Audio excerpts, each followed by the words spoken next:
अगरबत्ती को लगा देना पूजन समझते हो, भगवान के सामने दिया जला देना पूजन समझते हो, भगवान के मंदिर में जाकर एक लोटा पानी चढ़ा देना पूजन समझते हो, भगवान के मंदिर में जाकर बेलपत्र चढ़ा देना, धतूरा चढ़ा देना पूजन समझते हो। ये पूजन नहीं है। भगवान के मंदिर में जाकर एक क्षण बैठकर उस परमात्मा से दिल की बात कह देना। भले तुम कुछ दिया लगाओ ना लगाओ, अगरबत्ती लगाओ ना लगाओ, तुम भगवान पर जल चढ़ाओ ना चढ़ाओ, बेलपत्री चढ़ाओ ना चढ़ाओ, पर मंदिर में जाकर, अर्थात मंदिर नहीं भी गए हो, अपने ही घर में रहकर अपने हृदय को साफ कर लेना, निर्मल कर लेना, और किसी के प्रति भेदभाव नहीं रखना, किसी के लिए अपशब्द नहीं कहना, किसी के लिए ताना नहीं देना, किसी के लिए गाली नहीं देना, किसी के लिए आड़ा टेढ़ा ना कहना। ये पूजन से बढ़कर भी पूजन है साहब। आपके घर में जो दीपक होता है, दिया जो आप प्रज्वलित करते हो, तेल का दिया अगर आपको लगाना रहता है तो वो दिया अलग ही रखें। घृत का दिया अगर आपको लगाना है तो वो अलग ही रखें। घृत के दिए में तेल का दीप नहीं लगाना चाहिए। और तेल, घर में जो दीपक होता है, दिया जो आप प्रज्वलित करते हो, तेल का दिया अगर आपको लगाना रहता है तो वो दिया अलग ही रखें। घृत का दिया अगर आपको लगाना है तो वो अलग ही रखें। घृत के दिए में तेल का दीप नहीं लगाना चाहिए और तेल के दीप में घृत का दीप नहीं लगाना चाहिए। कई लोग कहते हैं, कई लोगों का एक प्रसंग रहता है, महाराज जी गुरुदेव हमारा इतना सा कहना है कि हम मंदिर जाते हैं, रोज दिया लगाने जाते हैं, हम भगवान को रोज दिया लगाते हैं, पर एक बात समझ में नहीं आती, हमारे सालों निकल गए दिया लगाते लगाते, उसके बाद भी मैं दुखी क्यों, भगवान ने मेरे क्यों नहीं सुनी। जब उस चोर को भगवान ने कुबेर बना दिया, केवल उसका कपड़ा जलाया, और मैंने इतने सालों से दिया लगाया, क्या भगवान मेरी नहीं सुन रहा? कारण हो सकता है तुम डब्बी तो घी की लेकर गई हो, बत्ती भी घी की लेकर गई हो, और मंदिर में जो दिया पड़ा था जिसमें तुम बत्ती जला कर आई हो सकता है वो तेल की हो सकती है। कहीं ना कहीं हमारी गलती हो रही है, भगवान की तरफ से कोई गलती नहीं। भगवान तो हाला हजूर बैठा है तुम्हारा भंडार भरने के लिए, और गलती हम करते कि हम दिया नहीं ले जाते। हम तो मंदिर की दिया उठाया, अब घी का था कि तेल का था, अपन ने तो बत्ती लगा दी।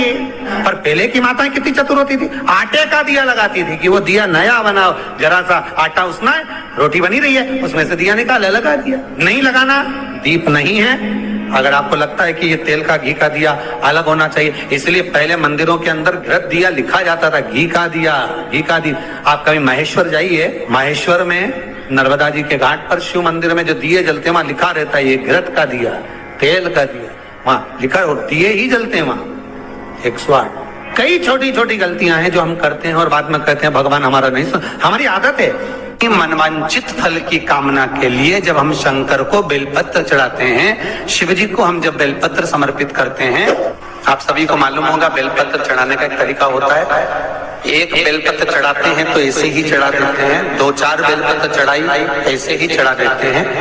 पर यदि 11 बेलपत्र, 21 बेलपत्र, 51 बेलपत्र, 108 बेलपत्र, 108 से भी ज्यादा यदि बेलपत्र हम अगर शंकर को समर्पित कर रहे हैं, तो आखिरी बेलपत्र में हमें या तो चंदन या चावल या लाल चंदन, कुछ भी अबीर गुलाल कुछ भी रखकर मध्य पत्ती पर रखकर भगवान को समर्पित करना पड़ता है अपनी कामना की पूर्ति के।